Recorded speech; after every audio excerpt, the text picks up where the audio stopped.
పెండింగ్లో ఉన్న 9 నెలల బకాయి వేతనాలు చెల్లించాలని వేతనాలు చెల్లించని కాంట్రాక్టర్పై చర్యలు తీసుకోండి సిఐటియు జిల్లా కార్యదర్శి అన్నమూల కిరణ్ అన్నారు. ఆదిలాబాద్ జిల్లాలో ఐటీడీఏ పరిధిలోని ఆశ్రమ పాఠశాలలు, వసతి గృహాల్లో ఏఎన్ఎంలుగా పనిచేస్తున్న వారి సమస్యలు పరిష్కరించాలని డిమాండ్ చేశారు.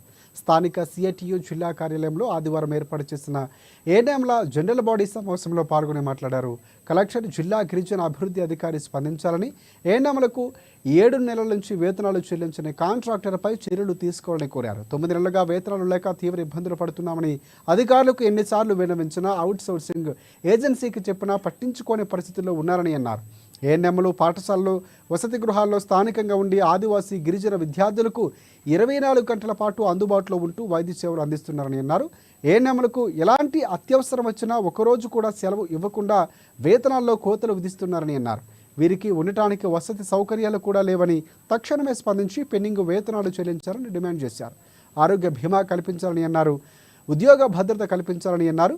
అలాగే గుర్తింపు కార్డులు ఇవ్వాలన్నారు. హెచ్ఎం వార్డెన్ల వేధింపులను అరికట్టాలని, ఇతర సమస్యలు కూడా పరిష్కరించాలని డిమాండ్ చేశారు. ఐటీడీఏ పరిధిలోని ఆశ్రమ పాఠశాలలు, వసతి గృహాల్లో పనిచేస్తున్న ఏఎన్ఎంలకు గత 9 నెలలుగా కాంట్రాక్ట్ కానీ, ఐటీడీఏ అధికార యంత్రాంగం కానీ వేతనాలు చెల్లించడంలో తీవ్రంగా నిర్లక్ష్యాన్ని ప్రదర్శిస్తూ ఉన్నారు. ఈ నిర్లక్ష్య వైఖరిని విడనాడాలని, వెంటనే పెండింగ్లో ఉన్న వేతనాలను వారి ఖాతాల్లో జమ చేయాలని చెప్పేసి మేము డిమాండ్ చేస్తూ ఉన్నాం. గత మాసంలో మేము ఐటీడీఏ కమిషనర్ గారిని కలిసాము, ఐటీడీఏ పిఓ గారిని కలిసాము. ఈ థర్డ్ పార్టీ కాంట్రాక్టర్ ఏవైతే ఉన్నారో బడ్జెట్తో నిమిత్తం లేకుండా 3 నెలల వేతనాలు అగ్రిమెంట్ ప్రకారం వేతనం చెల్లించాలి. కానీ ఆ సదరు కాంట్రాక్టరు వేతనాలు చెల్లించకుండా పిఎఫ్, ఈఎస్ఐ, పెన్షన్, ఇన్సూరెన్స్ అవి క్లెయిమ్ చేయకుండా ఇష్టారాజ్యంగా వ్యవహరిస్తూ ఉన్నారు. ఆ కాంట్రాక్టర్ పైన చర్యలు తీసుకోవాలి. ఐటీడీఏ నుండి రావాల్సిన బడ్జెట్ని రప్పించాలి, వీరి ఖాతాలో జమ చేయాలని చెప్పేసి మేము అడిగాము.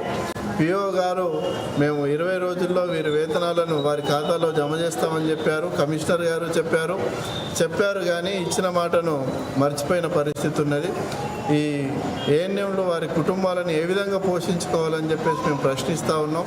9 నెలలు 10 నెలలుగా వీరికి వేతనాలు చెల్లించకుండా వెట్టి చాకిరీ చేయించుకుంటున్న పరిస్థితి ఈరోజు ఏజెన్సీలోని ఆశ్రమ పాఠశాలలు, వసతి గృహాల్లో ఉన్నది.